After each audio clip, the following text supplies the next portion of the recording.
structure.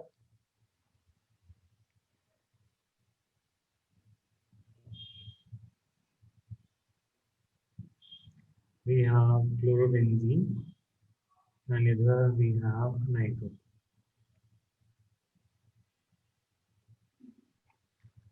ठीक है, तो यहाँ पे नाइट्रो ग्रुप से जो न्यूक्लियोफिलिक सब्स्टिट्यूशन होती है हेलोजन की, वैसे तो वो होती नहीं थी, बट हमें पता है कि क्लोरोबेंजीन में एक न्यूक्लियोफिलिक सब्स्टिट्यूशन होती थी, दैट इज दी क्लोरीन से अगर हम इसमें एक्वस NaOH डालते हैं at 623 Kelvin, तो it gives us phenol. This is a nucleophilic substitution. वैसे तो ये होती नहीं है क्योंकि इसके 4 पॉइंट्स गिवन हैं, पर जब ये होती है तो वेरी हाई टेम्परेचर पे होती है और हाई प्रेशर पे, जैसे 623 केल्विन एंड 300 ATM प्रेशर पे ये रिएक्शन होती है. ठीक है, तो अब बात ये आ रही है, अगर हम इसमें नाइट्रो ग्रुप लगा देते हैं, if we add nitro group, तो नाइट्रो ग्रुप लगाने से जो रिएक्शन कंडीशंस हैं they can be taken out, या फिर this reaction can be carried out under milder conditions as well. For example, अगर हम एक नाइट्रो को ऑर्थो पोजीशन पे लगा देते हैं तो टेम्परेचर इज रिड्यूस्ड, हम कम टेम्परेचर में भी ये रिएक्शन कर पाते हैं, जो कि हम अदरवाइज नहीं कर पा रहे थे. तो इस बार इसका टेम्परेचर कितना लगता है, इस बार इसका लगता है टेम्परेचर NaOH और ऑर्थो पोजीशन पे टेम्परेचर कंडीशन तो मेरे ख्याल से ऑर्थो और पैरा की, ऑर्थो की 443 केल्विन वाज फॉर पैरा और ऑर्थो पे बोला है यहाँ पर, उसका एग्जैक्ट टेम्परेचर तो नहीं गिवन था, पर पैरा पे वी गेट 443 केल्विन, तो we will use that temperature only. And इसमें Cl की जगह OH लेना आसान हो जाता था.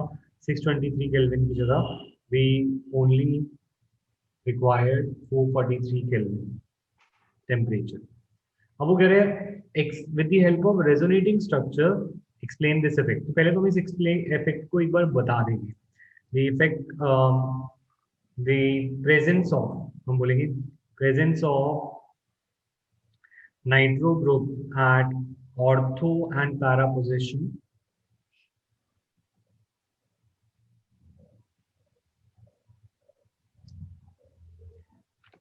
reduces the electron density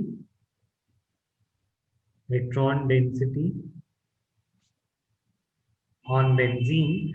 Benzene पे electron density कम करते हैं and facilitate या help the attack of nucleophile. As a result, reaction can occur in milder conditions as well. अगर हम दो ग्रुप लगा देते, एक ऑर्थो पे एक पैरा पे, तो टेम्परेचर हो जाता था 368 केल्विन. और अगर हम तीनों जगह पे ऑर्थो पैरा तीनों पोजीशन पे लगा देते हैं तो वार्म वाटर के साथ ही, NaOH भी रिक्वायर्ड नहीं था, सिर्फ वार्म वाटर के साथ भी रिएक्शन हो जाती है. ठीक है, तो अब हमारे पास ये स्ट्रक्चर है और हमें इसको एक्सप्लेन करना है कि रेजोनेंस की हेल्प से कि why is this effect happening, ये इफेक्ट हो ही क्यों रहा है. ठीक है, तो इसके लिए फर्स्ट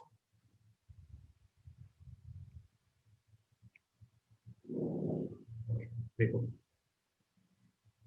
इलेक्ट्रोफाइल यहाँ पे एक्वस NaOH से इलेक्ट्रोफाइल कौन सा आएगा, aqueous NaOH will dissociate into nucleophile आएगा Na plus and OH minus. OH minus being the nucleophile. This nucleophile will try to attack another carbon which is electrophilic.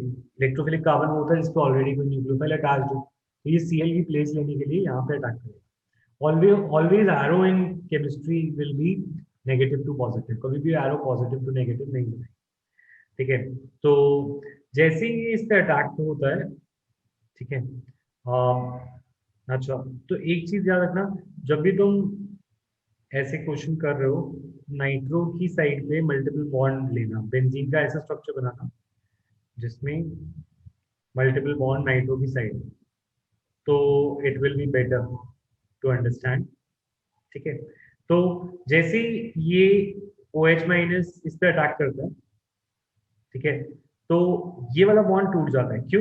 क्योंकि यहाँ पे एक सिग्मा कॉम्प्लेक्स बन रहा है। सिग्मा कॉम्प्लेक्स क्या होता है कि जब बेंजीन अपना पाई बॉन्ड तोड़ देता है, तो यहाँ पर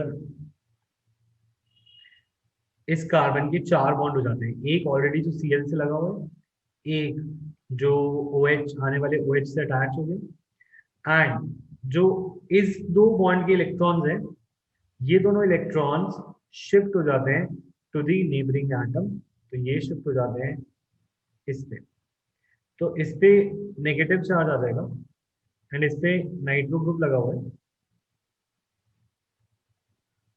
कुछ इस, ठीक है। अब ये जो नेगेटिव ग्रुप है, ये इलेक्ट्रॉन्स की वजह से इज ड्यू टू इलेक्ट्रॉन्स।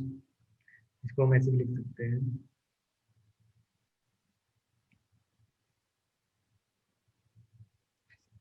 यहां तक क्लियर हुआ है या नहीं? Yes sir. ठीक है। अब ये जो इलेक्ट्रॉन डेंसिटी है, ये शिफ्ट करती है टुवर्ड्स नाइट्रो। क्यों? क्योंकि नाइट्रो जो होता है विड्रॉइंग ग्रुप होता है फिनॉल में, रेजोनेंस की वजह से। और जो ऑक्सीजन है वो N और O में से O ज्यादा इलेक्ट्रोनेगेटिव होता है, तो O इलेक्ट्रोमेरिक इफेक्ट से ये पाई बॉन्ड को तोड़कर अपनी तरफ खींच लेता है। ठीक है। तो अब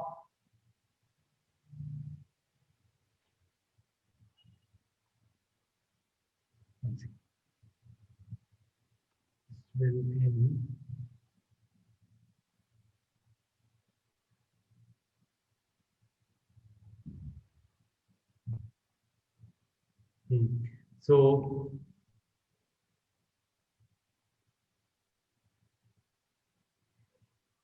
this will form the structure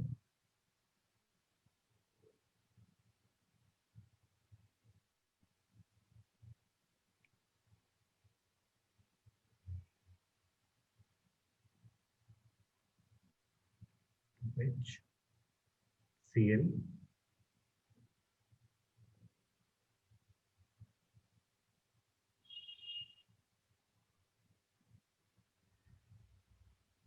this will be the structure.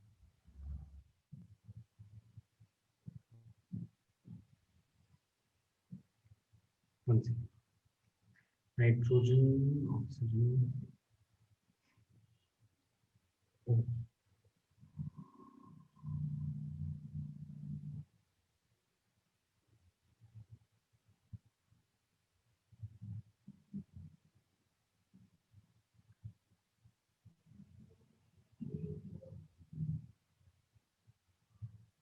One second. अच्छा, ठीक है। इसमें हमें with in nitrogen NO2 group के अंदर रेजोनेंस दिखाने की जरूरत नहीं। चेक बुक डायग्राम में नाइट्रो के अंदर विद इन रेजोनेंस दिखाई नहीं, तो तुम भी नाइट्रोजन के अंदर की रेजोनेंस को दिखाने की कोई जरूरत नहीं है। थोड़ा सा और बेसिक फॉर्म में कर दिया है।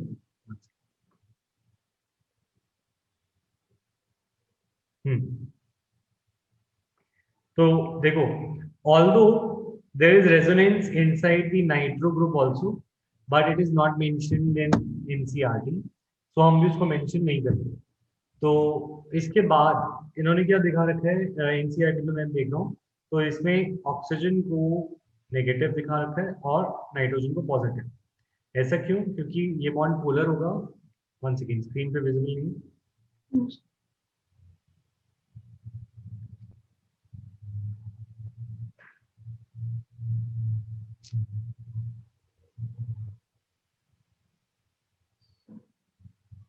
यस। सो हम ये कह रहे हैं कि नाइट्रोजन जो है ये पॉजिटिव होगा, क्योंकि नाइट्रोजन और ऑक्सीजन में से O इज मोर इलेक्ट्रोनेगेटिव। तो नाइट्रोजन से ज्यादा इलेक्ट्रोनेगेटिव ऑक्सीजन है, तो O और N का बॉन्ड पोलर होगा। and O will be negative and N will be positive. तो जो ये N है वो इस इलेक्ट्रॉन डेंसिटी को खींचने में मदद करता है। तो अब ये इलेक्ट्रॉन डेंसिटी अपने हिसाब से चलती है जैसे नॉर्मली हम रेजोनेंस में चलाते हैं। तो यहाँ से इलेक्ट्रॉन डेंसिटी इधर जाएगी and this will break here, जैसे हम नॉर्मल रेजोनेंस बनाते हैं। इफ यू फॉरगेट कि यहाँ पे NO2 एग्जिस्ट भी करता है, तो भी जो तुम रेजोनेंस बनाओगे हम वही रेजोनेंस बना रहे हैं। क्या रेजोनेंस बनती है इलेक्ट्रॉन डोनेटिंग ग्रुप की वजह से? पहले इलेक्ट्रॉन डेंसिटी आती है ऑर्थो पोजीशन पे, फिर आती है पैरा पे, फिर ऑर्थो पे, फिर वापस जाती है। तो यही सब काम है, बस नाइट्रो एक्स्ट्रा लगा हुआ है, और ये जो नाइट्रो है बस इलेक्ट्रॉन को खींचने में हेल्प कर रहा है, क्योंकि नाइट्रोजन का जो एटम है इट इज पॉजिटिव, तो पॉजिटिव वाला इलेक्ट्रॉन को नीचे खींचने में हेल्प करता है, ये स्टेबलाइज कर रहा है। अब नेक्स्ट स्टेप में क्या होगा? नेक्स्ट स्टेप में हमें और कुछ चेंज नहीं करना, N को एज इट इज रख देना है, double bond O O O यहाँ पे नेगेटिव और ये positive, positive negative, OH Cl दोनों अभी भी अटैच्ड है, तो डबल बॉन्ड इधर आएगा, नेगेटिव चार्ज इधर आएगा। देन नेक्स्ट स्टेप में क्या होगा? जब हम जैसे हम नॉर्मल रेजोनेंस करते हैं बिल्कुल सेम वैसे चल रहे हैं, इलेक्ट्रॉन से बॉन्ड, बॉन्ड से electron, it will give us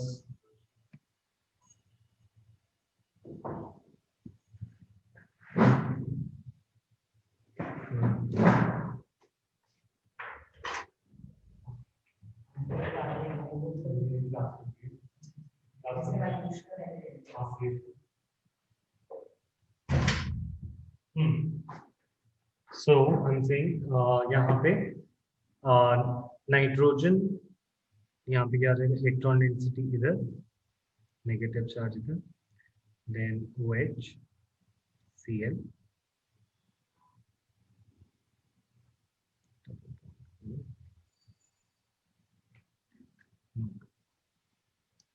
is it visible? Yes. Coming. तो नेगेटिव चार्ज फाइनली हमारा अगेन ऑर्थो पोजीशन पे आया, ठीक है। इसके बाद इन तीनों की रिजल्टेंट स्ट्रक्चर, क्योंकि रेजोनेंस हुआ है, इन तीनों का रिजल्टेंट स्ट्रक्चर क्या होगा? ये हम कह सकते हैं कि इलेक्ट्रॉन डेंसिटी यहाँ पर 3 जगह पे आ रही है, मतलब 3 बॉन्ड्स के ऊपर डिस्ट्रीब्यूट हो रही है, और ये 3 बॉन्ड्स कौन कौन से? ये वाला इधर देखो, इलेक्ट्रॉन डेंसिटी इधर से शुरू हुई और इधर तक आई, इधर आई और इधर आई, तो 3 जगह पे इलेक्ट्रॉन डेंसिटी डिस्ट्रीब्यूट हुई। So we will put a dotted line ऐसे टू शो कि इलेक्ट्रॉन डेंसिटी कहाँ कहाँ गई है। Electron density was not localized on this bond, इस बॉन्ड पे नहीं है जैसे नॉर्मली आती है बेंजीन में, तो इसीलिए हम यहाँ पे दिखाएंगे कि सिर्फ यहीं पे नेगेटिव चार्ज डॉटेड एरिया बनाया है, यहीं पे नेगेटिव चार्ज डिस्ट्रीब्यूट हुआ है, और बाकी in all these structures N was positive, O was negative, ठीक है, and Cl and OH both were attached. अब क्योंकि यहाँ पे कंप्लीट डीलोकलाइजेशन नहीं है, there is no complete delocalization जो बेंजीन में होती है, तो इसीलिए ये बॉन्ड जल्दी टूट जाते हैं, इसीलिए ट्रांजिशन स्टेट में बना रखे हैं इन दिस स्क्वायर बॉक्स। इन सब स्ट्रक्चर में कंप्लीट डीलोकलाइजेशन नहीं है। कंप्लीट डीलोकलाइजेशन का मतलब होता है कि जब पूरी की पूरी बेंजीन रिंग पे इलेक्ट्रॉन डेंसिटी आए, पर एविडेंट है यहाँ पे कि नीचे नीचे ही आता, so that is why this will break fast, by a fast step it will break and it will produce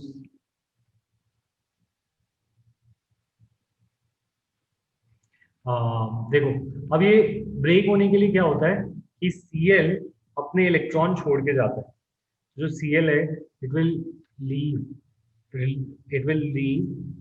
and it will also leave its electron on to the benzene ring जहाँ पे हमें bond की जरूरत है।